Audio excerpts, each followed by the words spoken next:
Welcome to this meditative prayer walk for the middle of Lent. I've come to the River Wey, and you can see the water is quite high today, and it's flowing quite quickly. And the symbol of water reminds me so much of John's Gospel, where water, the turning of water into wine, the waters of new life, feature so strongly. As we walk today, I'm going to take with us the story of the woman who meets Jesus at the well, the Samaritan woman. John chapter 4. A Samaritan woman came to draw water, and Jesus said to her, "Give me a drink." His disciples had gone to the city to buy food. The Samaritan woman said to him, "How is it that you, a Jew, ask a drink of me, a woman of Samaria?" Jews do not share things in common with Samaritans.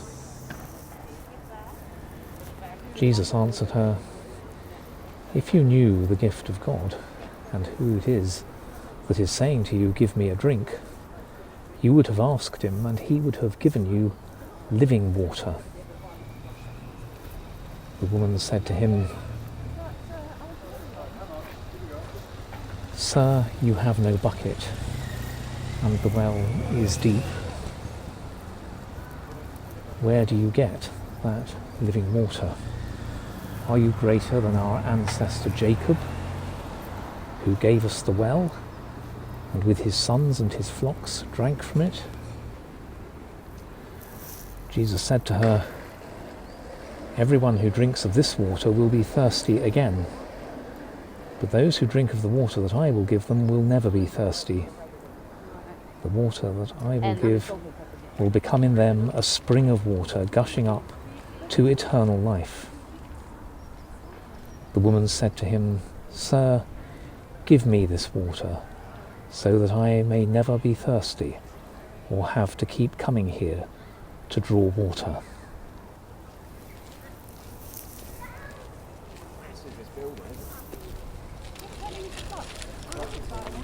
Jesus says, "Those who drink of the water that I will give them will never be thirsty. The water that I will give will become in them a spring of water gushing up to eternal life."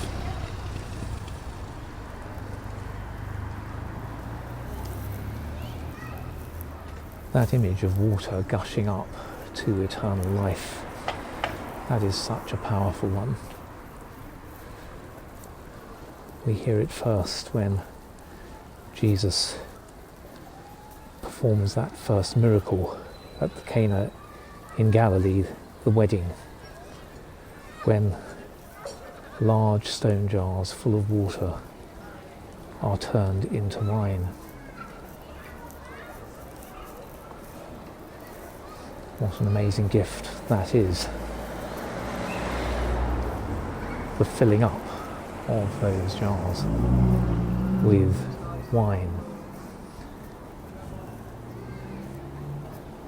The woman, when she comes to the well, brings her water jar, and she longs to have that filled with water. Water for her household, for her family. And Jesus knows how important that water is. And yet he also knows that what she and what all of us need is the water of new life springing up within us in our deepest selves.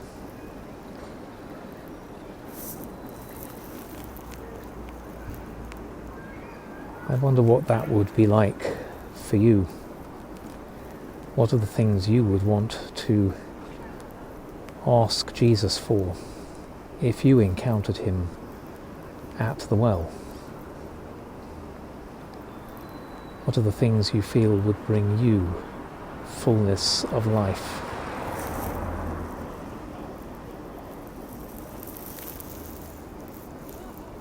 I'm sure we all have our ideas, our thoughts about what it is that would make a difference to us, what it would be to feel fulfilled.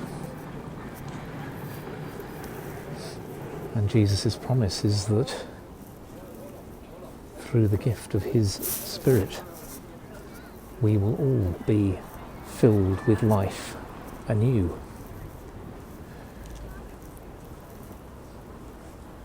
During Lent, it can sometimes feel as though that refreshment, that new possibility, is quite a long way off. We do a lot of really hard thinking about our lives, about how to live differently.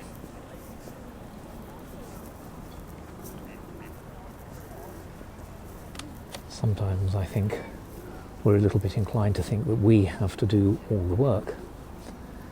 And yet the woman, when she comes to the well, she just brings herself, her whole life story.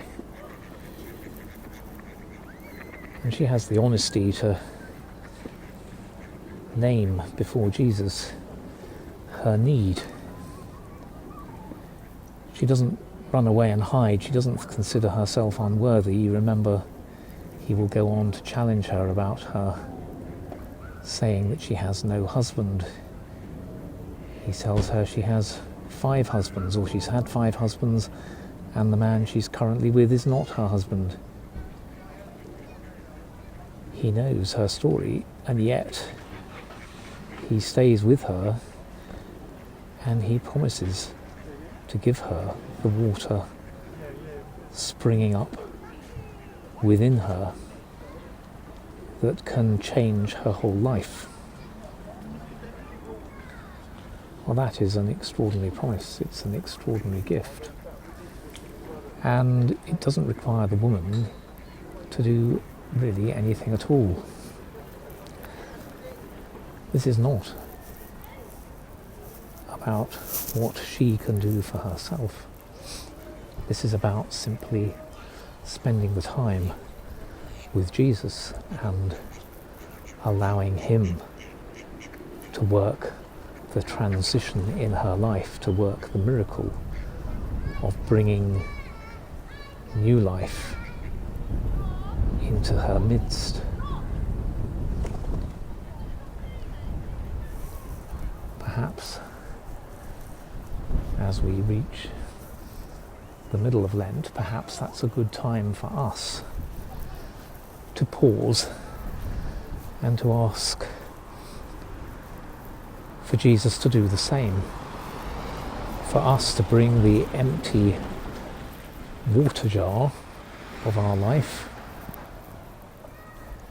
to offer it to him and to ask for it to be filled. To trust that Jesus knows us in so many ways better than we know ourselves. So even if we feel that we don't quite have the words or the idea of what it is that we could be asking for, what it is that would make the difference to us, maybe this is a time for trusting that Jesus knows already, and simply therefore to place ourselves in his hands.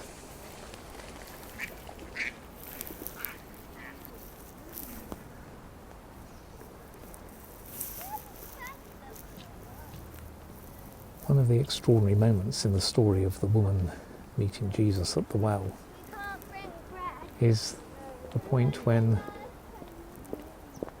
she leaves her water jar and runs back to find her friends. She says, "Come and meet the man who told me all that I ever did." So she came with her water jar for that most precious of gifts, the water that she needs for her family, for her household. She leaves it at Jesus' feet.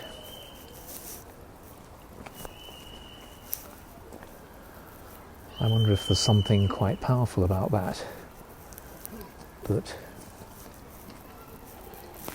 what she knows is that she can trust Jesus. She can entrust her water jar, that symbol of her whole life. She can entrust to him, and he will hold it, will fill it, will bring about transformation.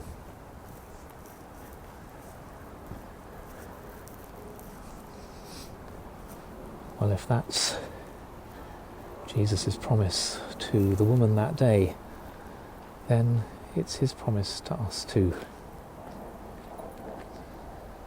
If we will but trust him, entrust the empty water jar of our whole lives to him,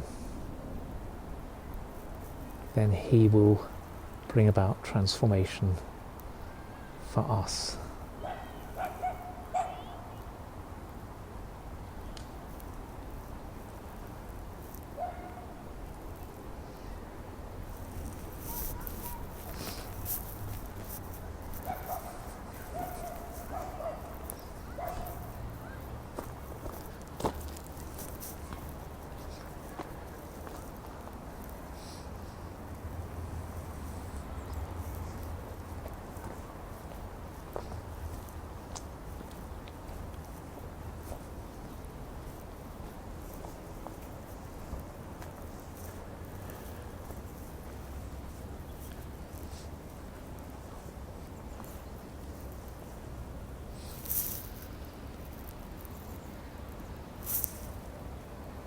Lord, help us to trust you, to trust that you know us better than we know ourselves, to trust that you know everything we have ever thought and done, and that you long for us to know the transformation of water springing up within us. Help us as we walk the journey of our lives to be ready to meet you, ready to share our lives with you, ready to ask for the water that will ensure we are never thirsty again.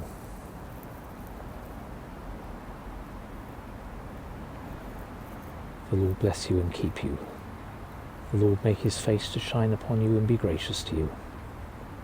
The Lord lift up the light of his countenance upon you and give you peace, today and always. Amen.